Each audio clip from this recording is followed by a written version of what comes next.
The Manhattan Shirt Company, makers of America's finest wash and wear shirts. Man Smooth, 100% cotton, and Tacoma, luxurious Dacron and cotton, the only no-iron shirts with exclusive reserve neatness, presents Meet the Press. Our guest, ladies and gentlemen, is the Commanding General of the Army Missile Command, General John B. Medaris, who recently announced he will retire from the Army. In just a moment, General Medaris will meet the press.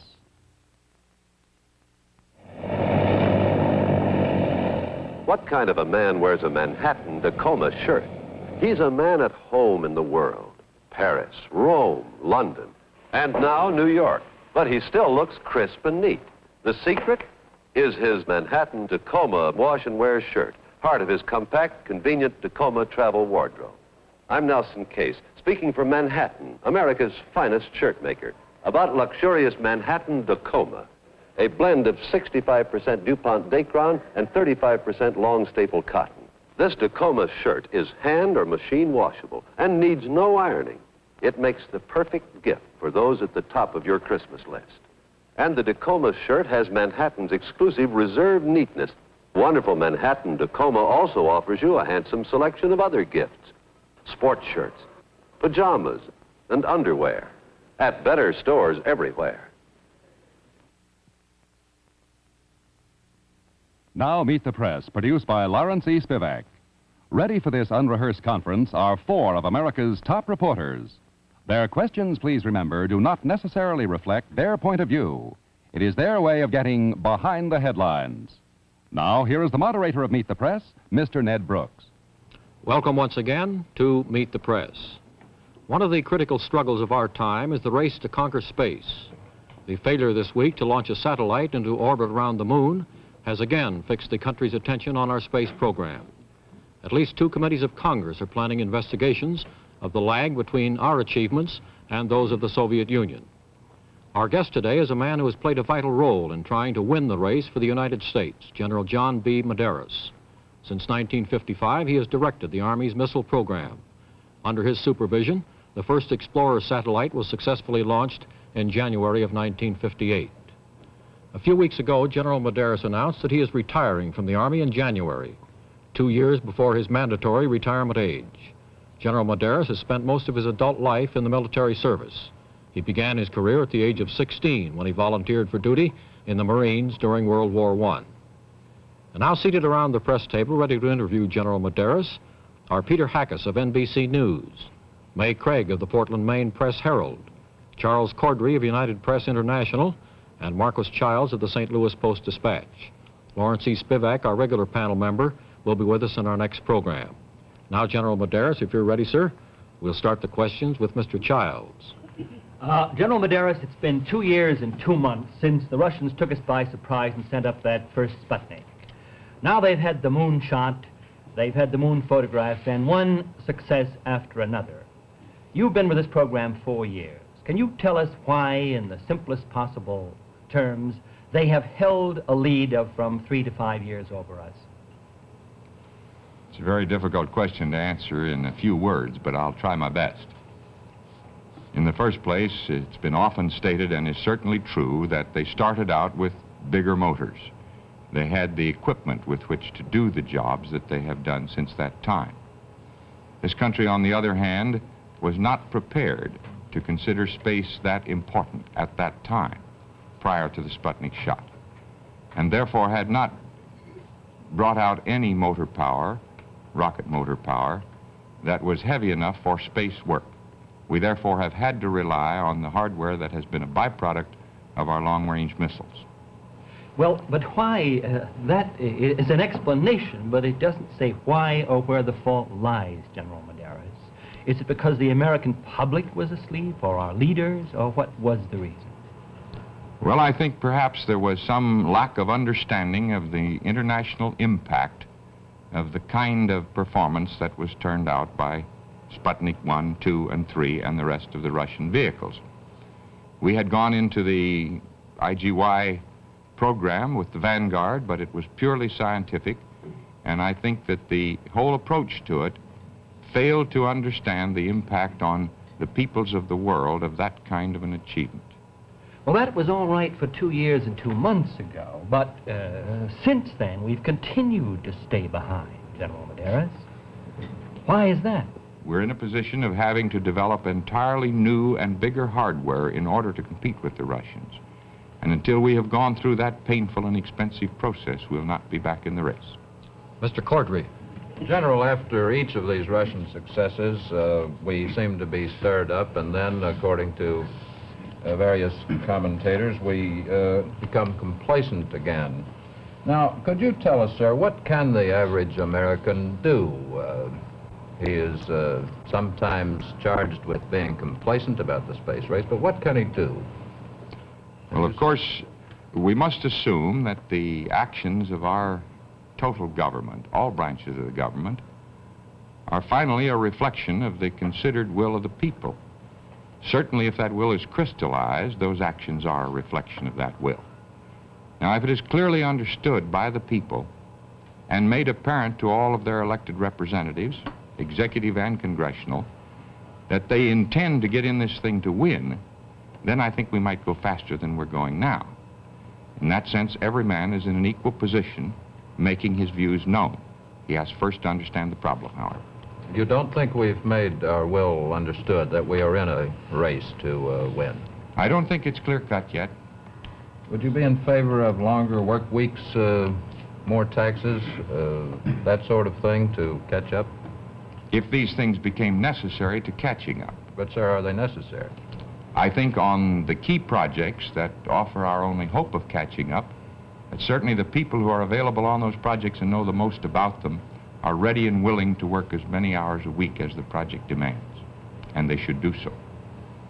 Mrs. Craig. General, you have said that the future of our country depends on the education of our youth. You're critical of our schools. Now, what would you do about our education? This is a tough one for the few minutes that we have here, Mrs. Craig, but I'll try.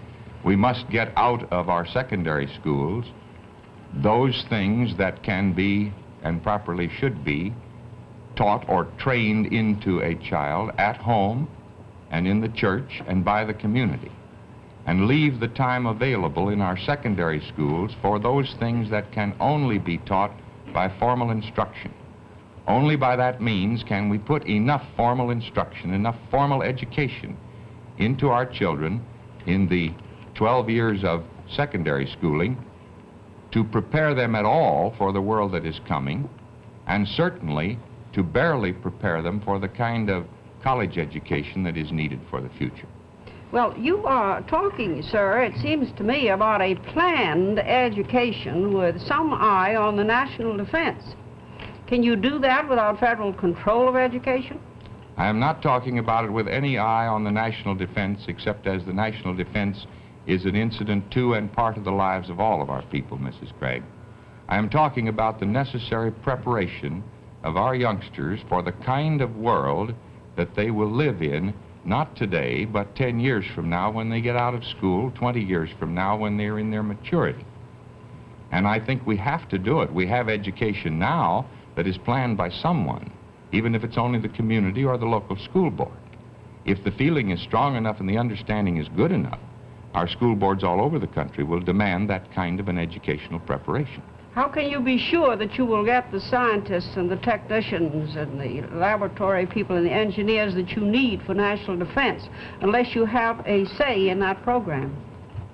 I think if the education given through our secondary schools is adequate to the future, and thus includes a sufficient amount of the basic understanding of the physical sciences, that this will help in attracting people to science and engineering at the graduate level, that is, in the college level. They are not introduced to them adequately now during the period when they're becoming interested in something they want to do. Mr. Hackus. General, you've been quoted as saying, and this is a direct quote, I believe, I am loath to agree that NASA, the civilian space agency, is the final best agency for concentrating all U.S. space programs. What would your solution be, sir? I can express my only effort at a solution in these terms. that I cannot feel that any complete effort to divide so-called civilian and military work in the missile and space field will give us our best answers. By one means or another, the whole of the missile, large missile, and space field must be brought together and worked as a unit if we are to get the best out of it. Because the interplay between the military level, so to speak, the missile projects, and the space field is constant and continuous, and the same techniques apply in great form. Well, isn't this what they were trying to do when they took the so-called von Braun team and put them under NASA jurisdiction? Wasn't that a step in that direction? This was a step to bring together the capabilities of carrying forward the civilian exploration of space, the scientific approach to space. But this still leaves it wholly divided from those efforts in military missiles, military weapons, and military-directed space operations that are being carried on and will continue to be carried on under the Department of Defense. Well, then, what would your answer be? A Department of Space, a super agency of some kind, which would have jurisdiction over every single project? Is that what you're considering? I'm considering that by some means they must be brought under single direction. Now, there are many ways that it perhaps could be done. Whether we're talking about a cabinet post in a Department of Space, but I'm not talking about space alone. I'm talking about the alliance between space and the missile business and the techniques and technologies that are required for both. So this must go deeper than just a space agency. Mr. Childs. General, according to reliable reports to our government, the Russians have fired a total of about 800 missile shots, that is of every range, intercontinental, medium, and so on, to under 150 for this country. Now, while those figures may be secret, would you say whether this is roughly a correct ratio of 5 of theirs to 1 of ours? I don't think that it is, no. I would not comment on the specific figures at all, but I think that the ratio is somewhat overstated in favor of the Russian activity. How would you put it? 4 to 1, 3 to 1? I'd rather not explore that too far. It just happens that I know too much about the actual numbers, so I'd rather Well, General, isn't leave that that one just out. the tragedy? The Russians know how many shots they've fired, and That's I'm right. sure they know how many we've fired. It's the I don't think so. In terms of all of our missiles, I don't think they do know that.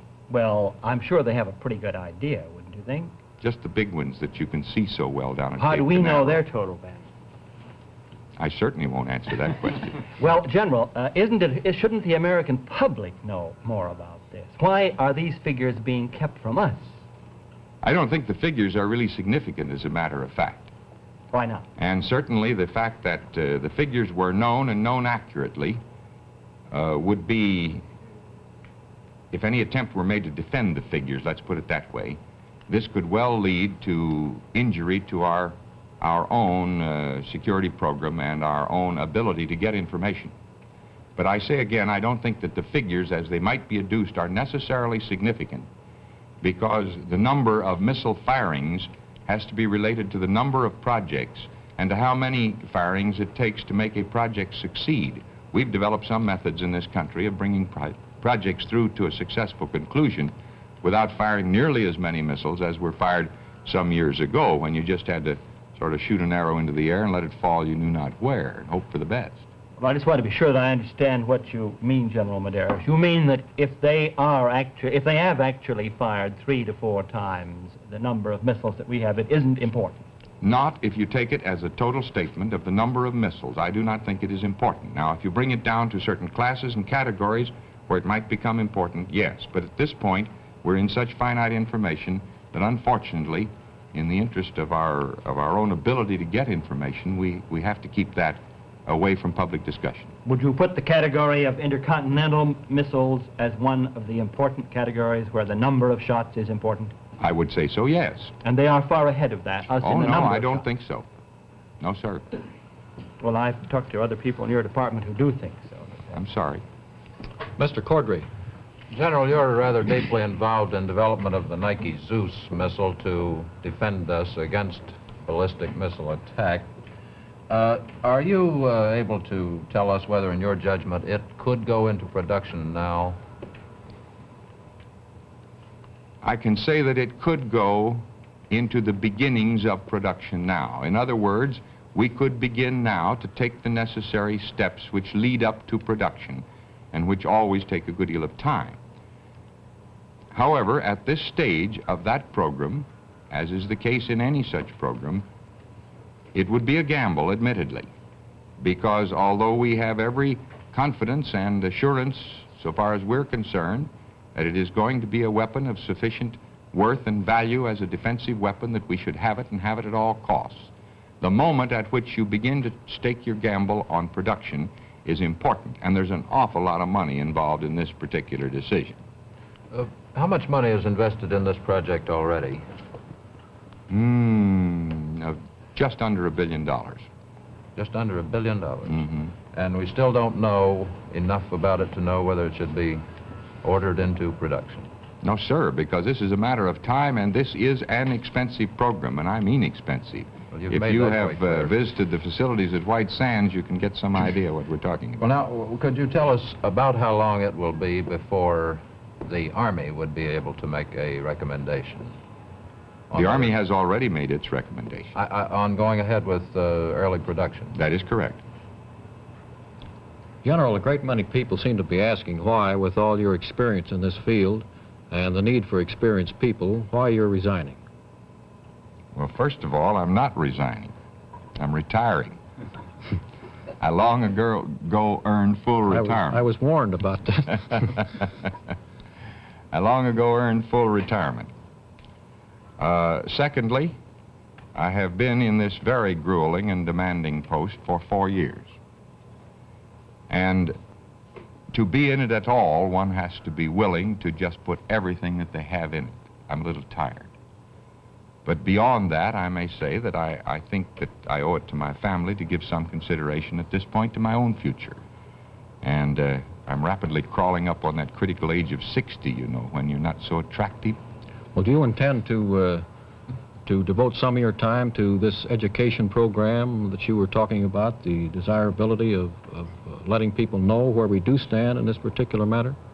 I certainly hope to be able to devote some effort to those things that I have believed in and still believe in, and to exert what influence I may in that direction.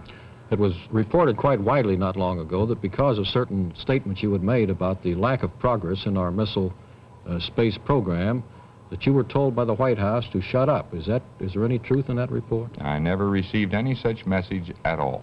Has any such message come from anybody in the Pentagon? This seemed to have been relayed, according to the story, from the White House through the Pentagon.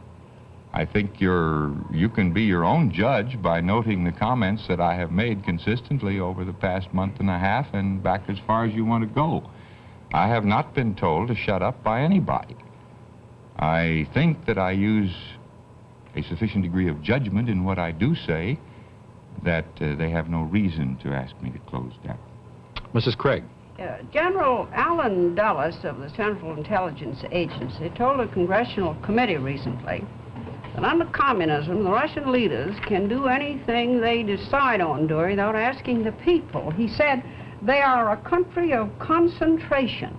They can concentrate on anything they think will enhance their power position in the world. Now, under our democratic system, can we match them? Can we catch up and beat them? Well, there have been dictatorships, monolithic types of governments ever since we have been in business as a democracy. We have gone faster than any of them. I think this in itself is proof that the system is not necessarily controlling as to our progress. We can only match such a system, however, if we take advantage of the advantages of our system and minimize its disadvantages. The advantages, I think, are the greater eagerness that our people come up with in trying to do something that needs to be done badly, our ingenuity that has been cultivated in our people and that is not well cultivated under a directed and authoritarian type of government, and that with that and our own competitive spirit, our desire to win what we do, that our system can go faster than any such monolithic system. General, I didn't mean could we, I meant will we, will we? I don't know, I'm not a prophet, military Mrs. so Craig. far in your own field, and Mr. Dulles was speaking of the economic field of their very much greater rate of growth over ours, and he said that they would, within 10 years, if we didn't get a move on, draw dangerously close to us in the economic field. It isn't only a question of can we, but will we? Let me ask you, will we? I don't know. I'm not an authority in that because I'm not a prophet, Mrs. Craig. All of us are trying to get across the kind of a spirit in our country today that will tackle this job in a way that we will. But whether we will succeed or not, I don't know. You do I not hope so. think we've got too soft? It's a question. Mr. Hackus. One more question, General, on the so-called von Braun team transfer to NASA. At the time it was first discussed publicly, which was a little more than a year ago, there were a number of threats of mass resignations by members of the team, and I believe you said something about this type of thing might have hurt the nation's missile and space effort. Do you, first of all, still feel that way? And second of all, have there been any such mass resignations, or any resignations? I can answer both questions with the same answer, I think, Mr. Hackus. In the first place, the conditions this year are quite different from the conditions that existed a year ago. A year ago, the big booster and vehicle program was entirely in the hands of the Department of Defense. NASA itself was working in the fringe areas of space vehicles and was concentrating on using defense-developed vehicles to carry out scientific experiment. Now, these people of ours, their specialty is in the vehicle business, the big boosters and big vehicles that are required to get these things up where they are needed. At that time, then, there was not a coherent mission in NASA that would have taken all of this group as a whole. And this was, of course, backed up by the fact that they didn't ask for all of them. Now, this year, the condition is different. The Saturn program has been assigned to NASA along with this transfer. It means that they are definitely in the big vehicle business and will probably have a major part in the development of the big vehicles. So they now have a mission which enables them to take the team as an intact whole. This makes the big difference between last year and this year. One further question, speaking of vehicles and projects. You have also said, I think, in the recent past that you think that certain marginal projects should be dropped from the nation's space program, but you've never been very specific on this score. Wouldn't it be a rather patriotic service to give us your opinion on this? And I'm thinking in terms, incidentally, of your own Jupiter project. In due course, Mr. Hackus, I shall do so, but not now. Mr. Childs. General, the Air Force is developing a bomber, the B-70, that is said to have speeds up to 2,000 miles an hour. Do you think that within, say, 4 to 5 years, the manned bomber will still be an important part of America's defense? I feel that the manned bomber is necessarily on the decline because of the growing strength of the air defense capability in terms of guided missiles, both our own and our opposition's. What the time period will be, I don't know, but certainly it is definitely declining, and I should think that 4 to 5 years would see it in a secondary role. Oh, by secondary, you mean that it will be largely phased out, or? I don't think it will be wholly phased out by that time because the asset value of what we have in the business is quite considerable. And certainly you can figure these things for a considerable period of time as being having a possible value. But it cannot carry the forefront of the defensive effort. Mrs. Craig. General, do you think Congress should have written the student loyalty oath into the National Defense Education Act? Mrs. Craig, I can only answer that in one way, and that is that any individual who does not freely, willingly, and without reservation subscribe without request to everything that is in that loyalty oath, I will not support him with 2 cents of my tax dollars. Mr. Hackus. There's been a lot of criticism in the past and even on this program, General, by you of the public for not being aware of the space race with Russia and not really knowing the critical nature of this challenge. don't you think your criticism perhaps should be leveled at a little higher authority, perhaps even at the White House? In other words, I am a member of the public. I'm perfectly willing to give more taxes and do without a dishwasher and so forth, but I need direction. And I'm wondering if there shouldn't be some building of a fire somewhere else to make the public aware of this.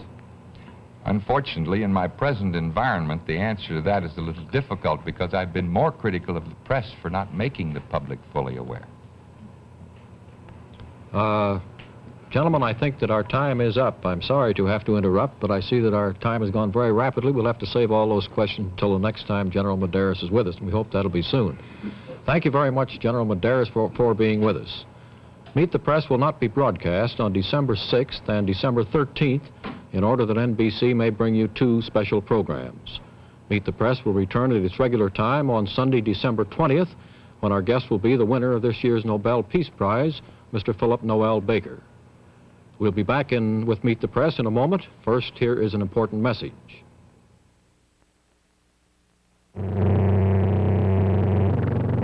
What kind of a man wears a Manhattan man-smooth shirt? He's a man who counts on neatness and on his handsome man-smooth shirt. I'm Nelson Case, speaking for Manhattan, America's finest shirt maker, with a word about the exclusive reserved neatness of this 100% cotton man-smooth shirt and what it means to you. Put in a long, busy day, and by quitting time, your man-smooth shirt is the only thing that doesn't need freshening up. Because Man-Smooth's exclusive reserved neatness is built in. It keeps your shirt looking neat and wrinkle-free all day. And your Manhattan Man-Smooth shirt is perfect wash and wear. Dries smooth and wrinkle-free. Ready to wear. Needs no ironing. That's why the smartest gift givers this Christmas will give Manhattan Man-Smooth 100% cotton shirts, sports shirts, pajamas, and underwear. Why not make your gift selections now? You'll find Man-Smooth at fine stores everywhere. Goodbye for General John B. Medaris and Meet the Press. In just a moment, news of our next guest. Telephone for Debbie Reynolds.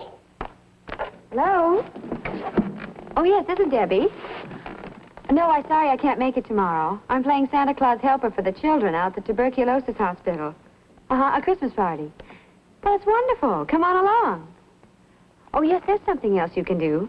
Join the fight against tuberculosis yourself with Christmas seals. You know, they pay for things like TB medical research. And it'll make it a little easier when you see these children at the TB hospital. Well, you'll at least know you're in there fighting TB along with them. I know research isn't a package they can open and play with on Christmas morning, but, well, it's one of the best presents you can give them. As a matter of fact, it's a present for ourselves, too, you know. TB hits young and old alike. Okay, good. Bye-bye. I hope you'll fight tuberculosis with Christmas seals, too. For a printed copy of today's discussion, send 10 cents in coin and a stamped self-addressed envelope to the National Publishing Company, Box 7605, Washington 4, D.C. Meet the Press is produced by Lawrence E. Spivak. Directed by Frank Slingland. Associate producer, Betty Cole. Technical Director, Leon Cromack. Production Supervisor, Doris Corwith. Meet the Press will be seen at its regular time 3 weeks from today when our guest will be the winner of this year's Nobel Peace Prize, Philip Noel Baker. This is Lee Dayton speaking. Meet the Press came to you from the NBC studios in Washington, D.C. Is presented by the Manhattan Shirt Company, makers of No Iron Man Smooth and Tacoma shirts, sport shirts, pajamas, and underwear with exclusive reserved neatness. Today's big news in wash and wear.